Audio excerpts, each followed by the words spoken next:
We'll start with a small prayer. Om apyayantu mamangani vak pranashchakshushrotramatho balamindriyani cha sarvani sarvam brahma upanishadam maham brahma nirakuryam ma brahma nirakaro anirakaranamastvanirakaranam me astu tadatmani nirate ya upanishatsu dharmaha te mayi santu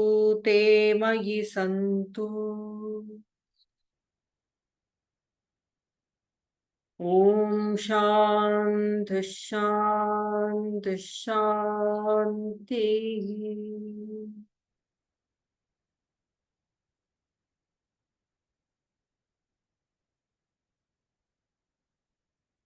Simple palming.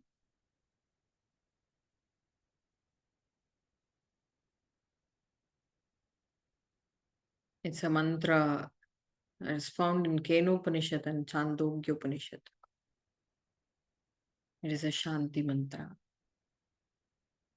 which says that all my limbs, eyes, tongue, and all other sense organs be established in the true self. Let my intellect not wave away, sway away from the truth. Let it not disagree with the self, with the truth. And all the dharma, all the discipline that has been revealed by the great Upanishads, great sages, and all the dharma be confined in me, be confined in me. No? The second one was presumably for making one's own intellect to move into that great resolve. Why did I choose this mantra? You will get to know while you learn the shlokas of Bhagavad Gita today. 2.40 Neha Bhikramanashosti Neha Bhikramanashosti Pratyavayo na vidyate Pratyavayo na vidyate Svalpam apyasya dharmasya Svalpam apyasya dharmasya Trayate mahato bhayat Trayate mahato bhayat. It starts with Neha, but does not pertain any of the matter related to Neha. And not is it of any verbal meaning leading to the word Neha. Here in this spiritual endeavor of how a sadhaka leads the way. No? If it is Jnana Yoga or Karma Yoga, the path will never cease to exist. The path will never fail you. In that purport, he gives two different terminologies here. Abhikramanasha Pratyavaya. All the spiritual sadhakas, whomever it can be, he can be a small petty soul, trying to struggle, not able to accomplish, not able to be stable, not able to find the sadhana being stable. No? However, he might be, Krishna ensures that there is no abhikramanasha. What is this abhikramanasha? Abhikramanasha means loss of effort. There is no loss of effort. We'll take this abhikramanasha for a while. Okay. When we act, when we do any action, good or bad, it so happens that we try to act, and at one point of time, we somehow feel contempt out of the act. We somehow feel not enough motivated to do the same action. It might be because of boredom.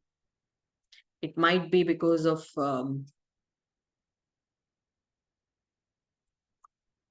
some lack of enthusiasm, anything for that matter. We stop to act, or the mind refuses to move towards the direction. So there is a loss of effort. No? Krishna says in the journey, in the spiritual journey towards Himalayas, there is no loss of effort. There is no hindrances happening. Oh no, don't say that. I've been meditating for the past 15 days. Something happened on the 16th day. Now I don't meditate at all. This was 3 months ago. There is a hindrance, but after 3 months, when you start, all the 15 days effort will fructify. That's the surety Krishna gives. It can be path of meditation. It can be path of selfless action. It can be path of bhakti. It can be path of love, endless love. It can be anything, your Raja Yoga, all limbs of Raja Yoga. There is no abhikramanasha. On the contrary, in this materialistic world, whatever action we do, good or bad, there is some kind of break. There is some kind of ceasing happening. Adi Shankaracharya gives the example of the field of farming. What happens? Uli and Aurelia does a bit of farming, lots of farming. What happens if you take care of your plants and then you have to leave, or you couldn't cater to their needs much and couldn't take care? What happens? All the effort is lost. You're surprised, you're dejected. You try to start from the scratch, but your mind doesn't allow to. Oh my God. It so happens with kids. It so happens with pets. Any action in this materialistic world will have abhikramanasha. But it is a great solace, a remedial solace, I should say, that Krishna ensures there is no loss of effort. Hence, even if you're a struggling aspirant, even if you're crawling in this journey, you're not a child. You will be matured eventually. Why so? In the previous class, which happened 2 weeks earlier, I mentioned nothing in the spiritual sadhana is done by the sadhaka. is done by the aspect. Nothing.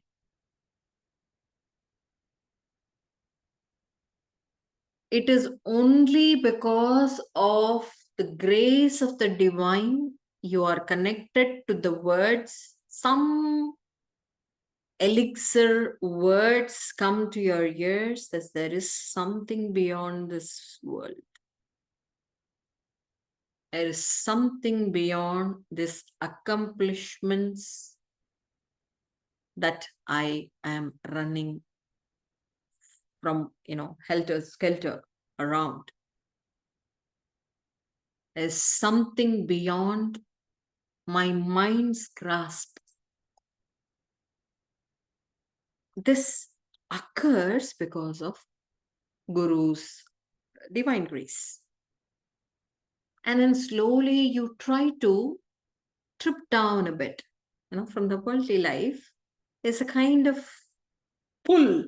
I should not say you're pushed away. There is a divine pull that happens. That's a magnetic force, And that inner divine will pulls you towards that state that you have to do something to make your mind more evolved, to make your mind more discreet and stable. That's divine grace. How about the sadhana? Sadhana being stable itself is because of divine grace. It's divine grace. What will happen after the physical death of the sadhaka? Divine grace takes over. If it is of human efforts, abhikramanasha will be there. If it is of materialism, there would be loss of effort, abhikramanasha will be there. Because of its true nature, that it is completely ethereal. Completely ethereal. There is no loss of effort.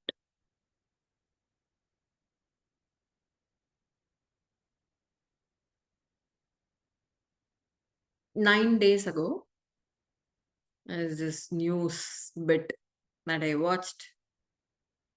There was a bus going to Kedarnath, a great pilgrimage spot in Himalayas. Okay, so it is Himachal, Himadri, and Himalaya. Himalaya is the greater Himalayas. The lower Himalayas itself is quite a bit difficult and risky. People in the older times, even now, the path is so durgam, the path is so difficult to move through and to get the darshan of Lord Shiva, that a bus full of pilgrimage was going, and at one point while it turned, half of the bus was on the cliff. Everybody ran to that other corner, but it was dwindling. There came a sadhu, and everybody inside the bus cried for help. The sadhu said, the bus will go. Surrender, make your mind stable, and I shall help. With his toes of one foot, he pressed the back barrel of the bus, pressed it down, and slowly, one after the other, all the pilgrimage boarded off the bus. When he released the foot, the bus slided down.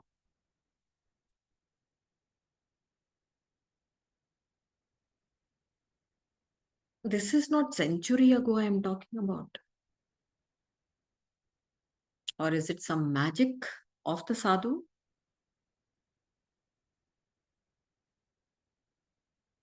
No. It is the true devotion that all the 100 people in the bus had. A strong will. And nothing will happen. The guru is there, the sadhu is there, the saint is there, the divine is there. And this determination is what intellect has to have. How will it happen? How will it happen? See, there are n number of sorrows in this samsara. Samsara is world. Samyak sarateti samsaraha. That which is endless in suffering, that which is endless flowing everywhere in all the places but goes nowhere, is samsara, is this world. No? When the mind is endless flowing, it leads to nowhere. When it grabs that determination that not me is the doer, he works through me. That is real surrender. That is not killing yourself. That is not sacrificing. I don't believe in God. You believe in yourself? Do you believe in yourself? Vivekananda says. Swamiji says. Atheist is the one who does not believe in himself. Not only to Swamiji, but all of the scriptures. Any Jnana Yogic scripture, you take Bhagavad Gita, Shrimad Bhagavatam, Viveka Chudamani, any scripture you try to read into, nobody portrays divine as some form, a name, although given, is always indicated that the absolute self is divine. Hence, surrender to that self is what makes your intellect steady.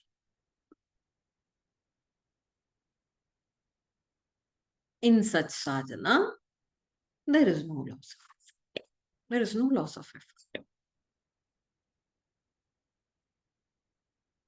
Neha abhikramanashaha asti pratyavayo na vidyate. The second term that he uses, pratyavaya. Pratyavaya means adverse effect. Yeah. The example that Adi Shankaracharya gives here is chikitsa, the therapy. What happens in any therapy? Okay. In yoga therapy, if you are untrained, you're trying to reduce the body weight through excessive breathings, inhalations, exhalations, inhalations. And he or she turns out to be a cardiac patient. You do not know well what happens.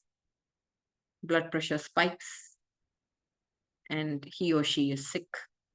What happens in Ayurveda or any medicine, any medicinal therapy? You ingest some wrong medicine into the person. There is ill effect. So in any chikitsa paddhati, in any therapeutic modality, you will have pratyavaya. You will have side effects. It can be the medical practitioner's ignorance, or perhaps because of the body suitability of the patient himself or herself.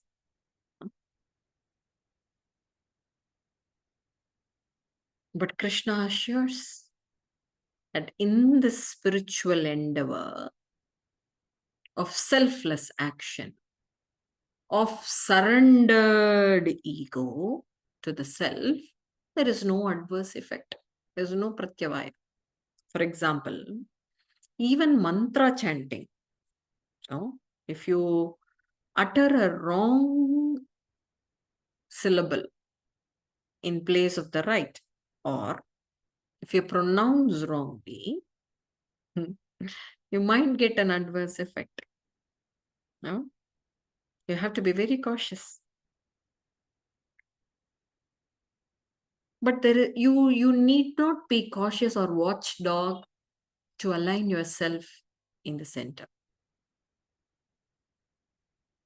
While you're aligning towards yourself, is nothing nothing in this universe which can affect you. Why? Simply for the fact that your center, your heart is always infinite. I'm not talking about the physiological heart. I'm not talking about the emotional heart, you know, by now.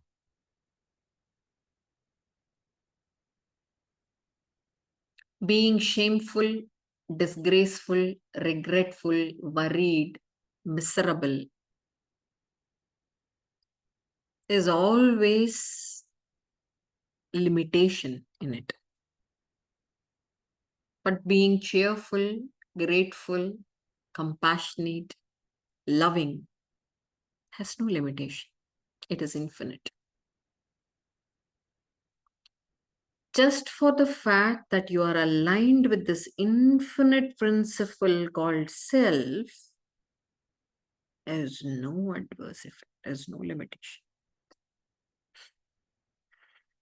I'm talking like an academic yoga teacher. You know, you come to me, you ask me which asana is contraindicated for this condition, which asana has limitation, which asana is beneficial.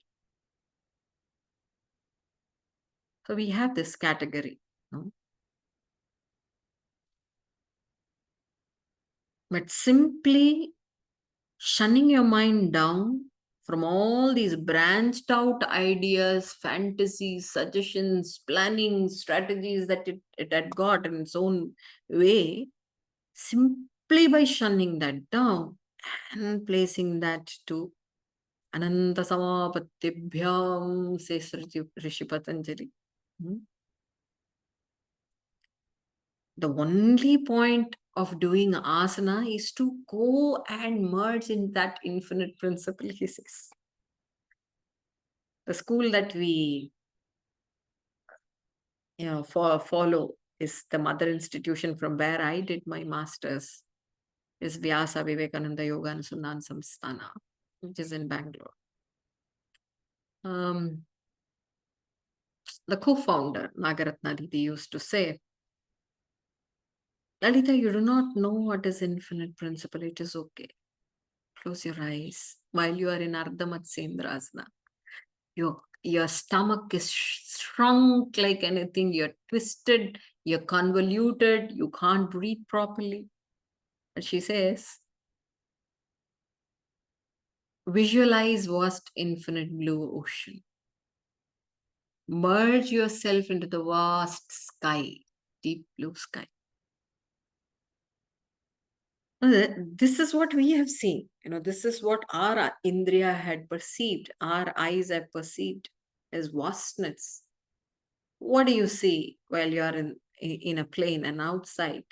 How do you feel? How do you feel? You see those clouds, you see the sun rays coming between the clouds. How do you feel? You feel one among it. No? You feel elated, you feel vast. That state of expansiveness has to be brought while doing the sadhana. So she says, you try to fantasize that way. You try to merge yourself that way. Don't worry about the abdomen shrinking and difficulty in the breathing. Push that away.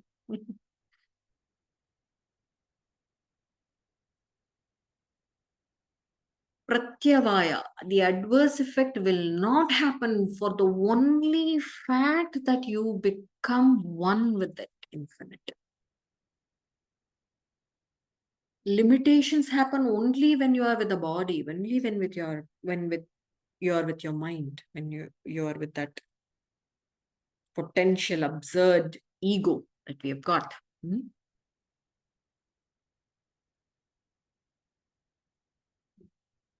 So Krishna ensures there is no loss of effort, there's no adverse effect in this sadhana. Introspect and self-surrender. This is the only dharma that Upanishads talk about. You're talking about dharma? Yes, it is dharma. I'll let you know what it is. Swalpamapi dharmasya. Krishna says, if you could do only a bit of this dharma, only a bit, trayate mahato bhayat, you will be out of the fear of unlimited fear, he says. You will be out of unlimited fear. How is that when I do a little bit? How can I get maximum benefits? Ramayana also talks about this. Laghu moolam mahodayam. You have to invest small, but get benefit large. That's wisdom. How is that? It is not possible. Huh? In mutual funds, if I have to invest, I can't invest with $1,000, right?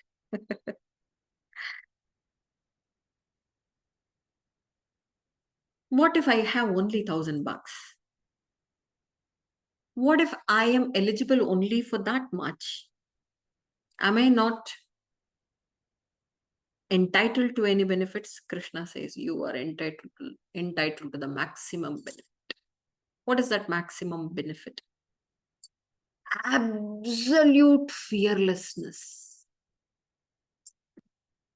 I'm missing Nadia here. Fear and sorrow are potent expressions of ego. Ego is not pride. Ego is not jealousy. Ego is not keeping yourself up above, prioritizing yourself. No, no, no, no, no. That is all distorted versions, what we have in our head. Ego is the false understanding of yourself. Ego is thinking that you are Lalita. Ego is believing that you are a woman, you are a mother, you are you are a wife, sister-in-law, whatever. When you have that, then you're fearful and you're worried.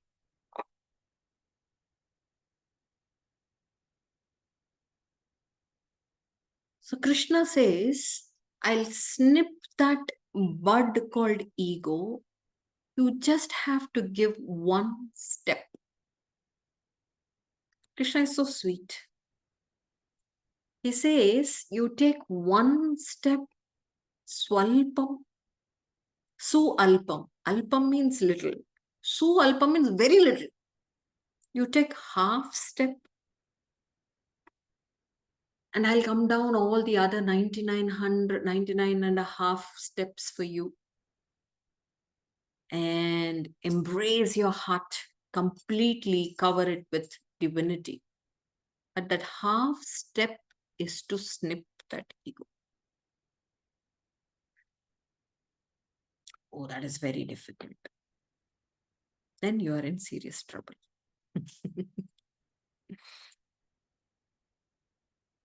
It is that only one step that he wants to do. Why so? Is he a master? Is he revengeful? Why does he want me, my form, my name? Because you are in some illusion that what is not true. He just wants you yourself to take off that blindfold. He is giving heavy wind so that the blindfold comes off automatically, but you have tightened it. You have to loosen that down. So alpa, very small step, very little step.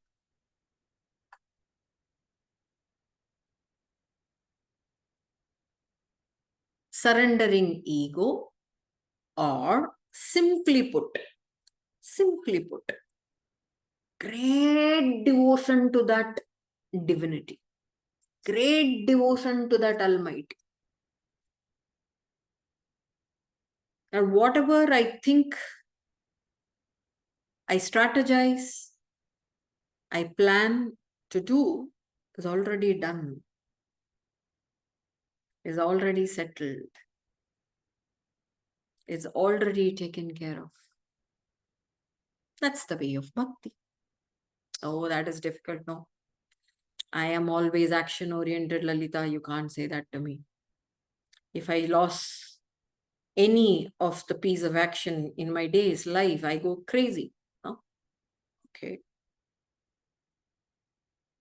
Then try to act selflessly.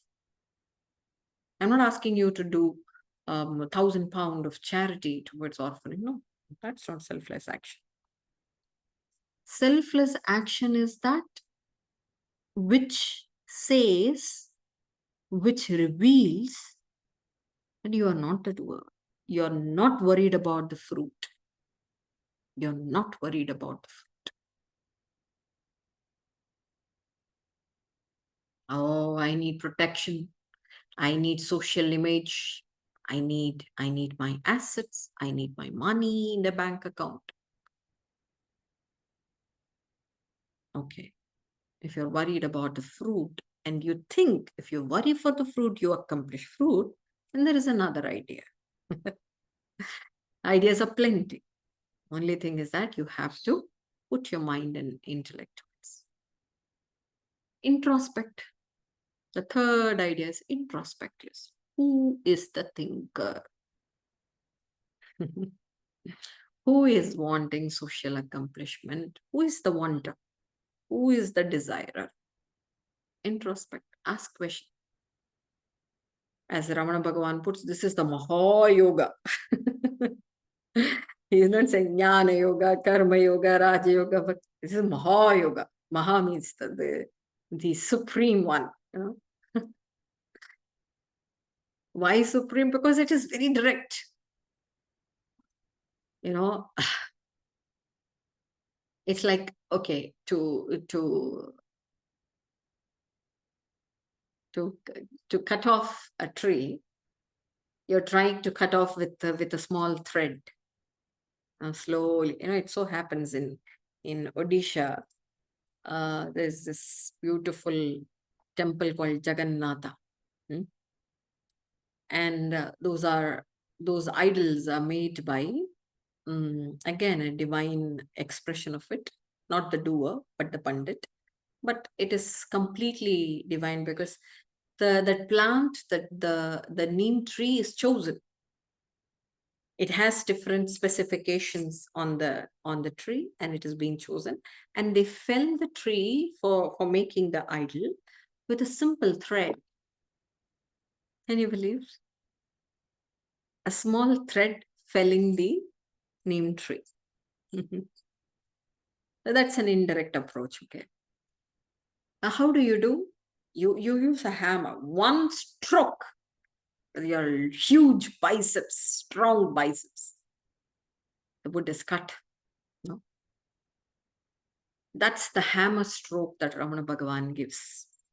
He says, who is the observer?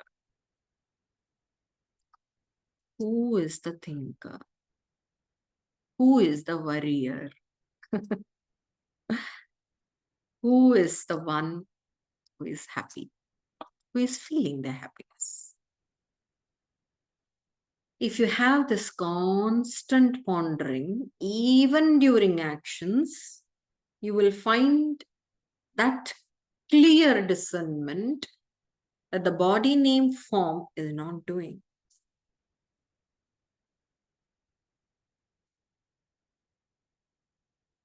I used to give this example quite often. Perhaps I did in one of the series also, but still, I'll like to reiterate. I was hardly 18-year-old.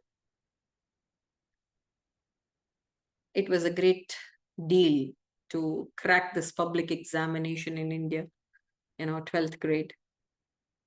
And I stood first in the state. I come from a small village, small district, and it was a great deal. At those times, they were cable TV, the operators.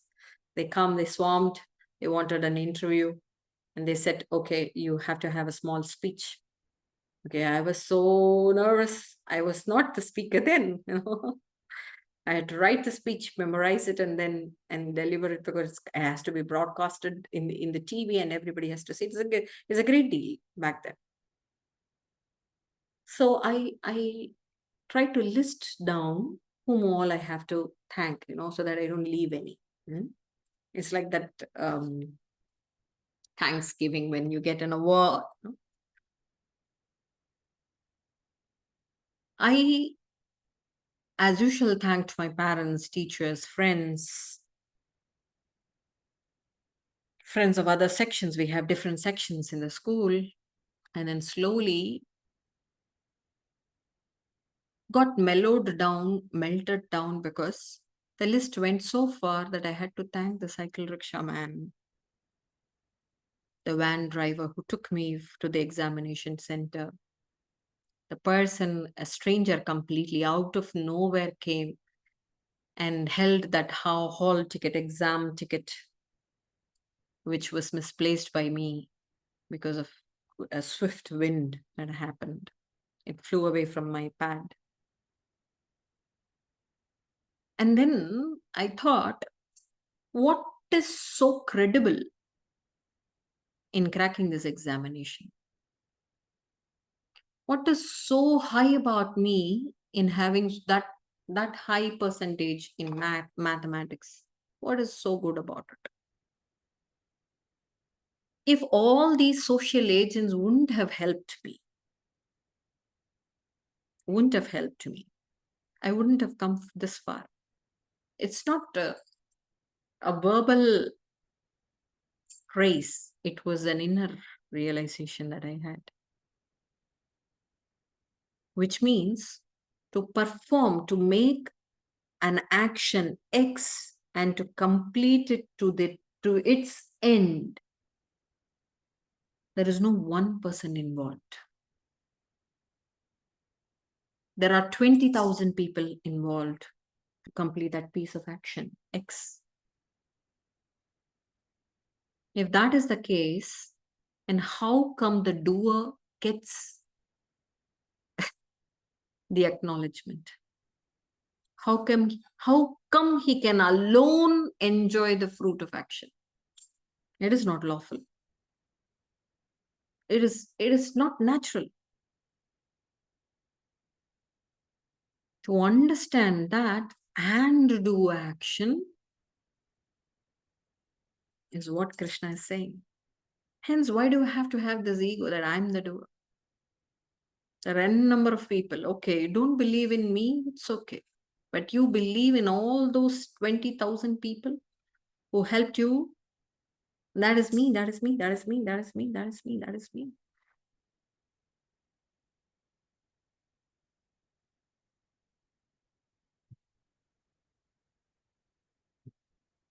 Hence, snipping the ego and self surrender makes the aspirant, the spiritual sadhaka, grow, evolve in such a manner that he does not lose any of his effort, and there is no side effects, there is no adverse effects in this path.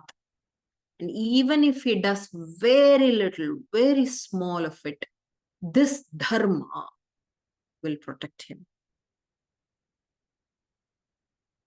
Dharma, the word itself gives goosebumps to me.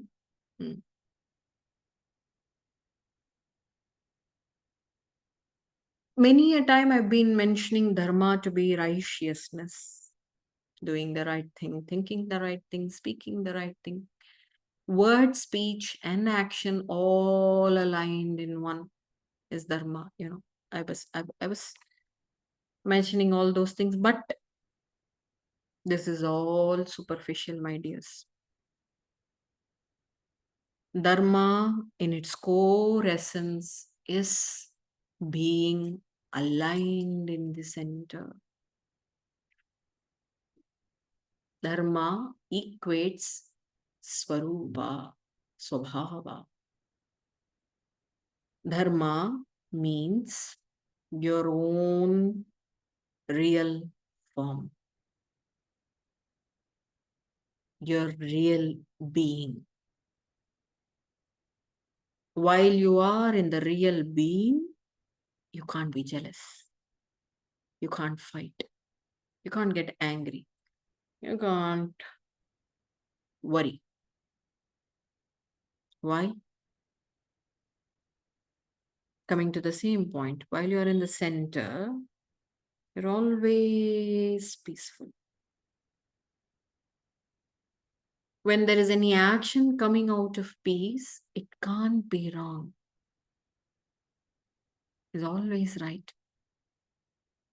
Right for the community and for you. Hence, righteousness is superficial. But if you could move inwards and find its essence, it is aligning with his heart, moving towards the self. How is it possible for Rama? I can't bring him, I can't stop bringing him again and again if I speak about Dharma, because Ramo Vigravan Dharmaha. Rama is the embodiment of Dharma. Valmiki says he is Dharma personified. If Dharma has legs, arms, and eyes, it is Rama, he says. How is it possible that even amidst all the difficulties, he stands rock like solid, stable, emotionally strong, although crying, although angry, always monumentally strong, Himalayan strong. His psyche never broke. He walked the entire road of India, Bharata, all by his foot. Is this even humanly possible? Is this even humanly possible to think and fight those magical warriors, demons who use magic with just bow and arrow? With just an army of monkeys, so-called monkeys now, but vanaras? That he had that grit. How and where is this grit coming from? Only when you are at peace with yourself, only when you know who you are in actual, you will not get that monumental strength. You will not get that. You will think I'm an oldie. I'm past 40. Oh my God, I have these issues. Oh, this person is really difficult.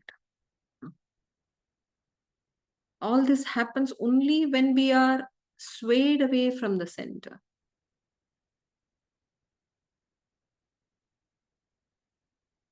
Krishna says, even if you do a bit, okay, I could just delve in this principle for 49 minutes. As and when Lalita speaks, I try to move my mind to the center. But the rest of 23 hours and 11 minutes, I am me, I am the same. What can I do? Krishna says, this is the best you can do. You will be out of fearlessness. You will be out of the samsara. I will handle. I'll take care of you. Again, don't misinterpret this part as some religious savior saving you. No, please. I hope you understand this part very well.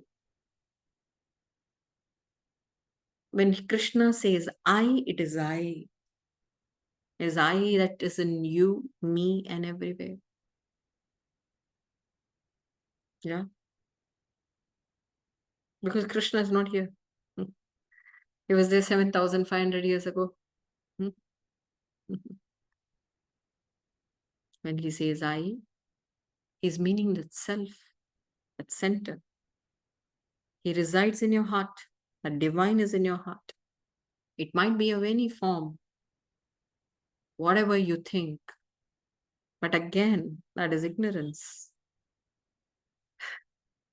See, when I say align yourself in the center, what happens?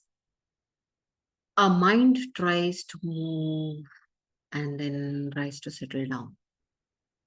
And this wicked mind has this stupid illustrations, formations, projections, as Aurelia calls them, as some figures, some propositions we have in our head.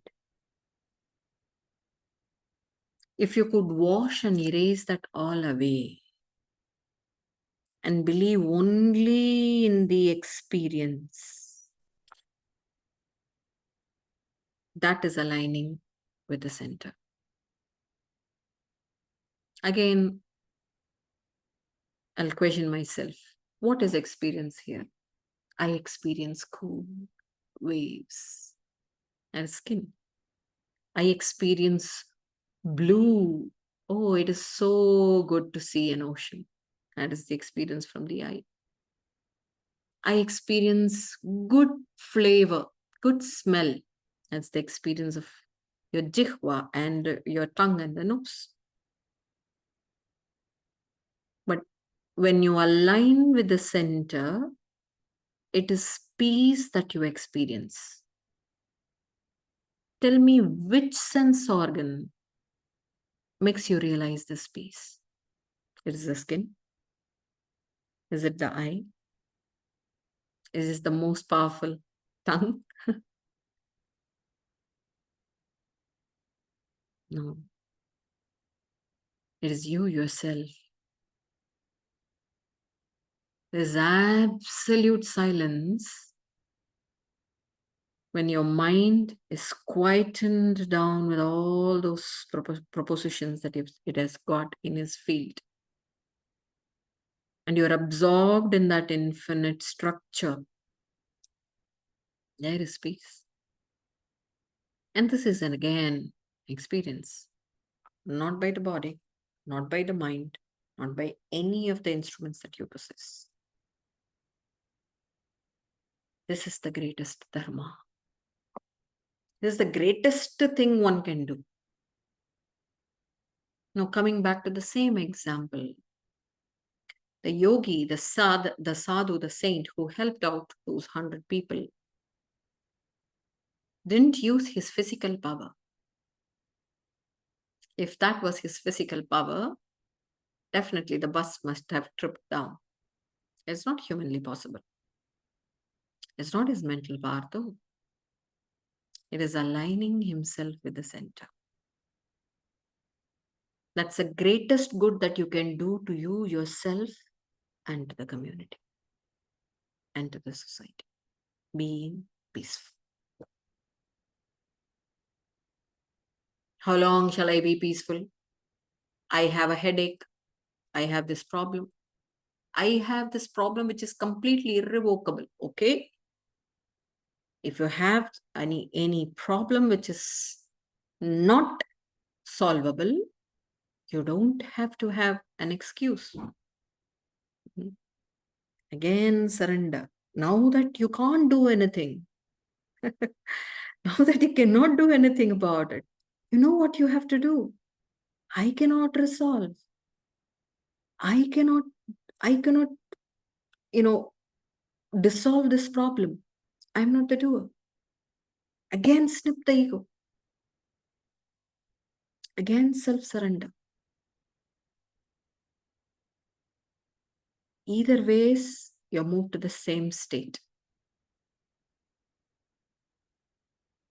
So, switch yourself. Tune yourself to that divine magnetic pull.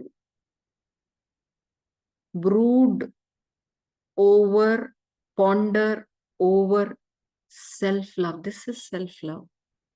Not getting up. I remember a person practicing self-love saying that I get up every morning, hug my pillow, oh, I love you. Oh, Priya, I love you. Oh, Lalita, I love you so much. That's not self-love. This is self-love. Just because you love yourself, you are not being a demon to the society, which means you care for the entire segment of people around you. This is real self-love.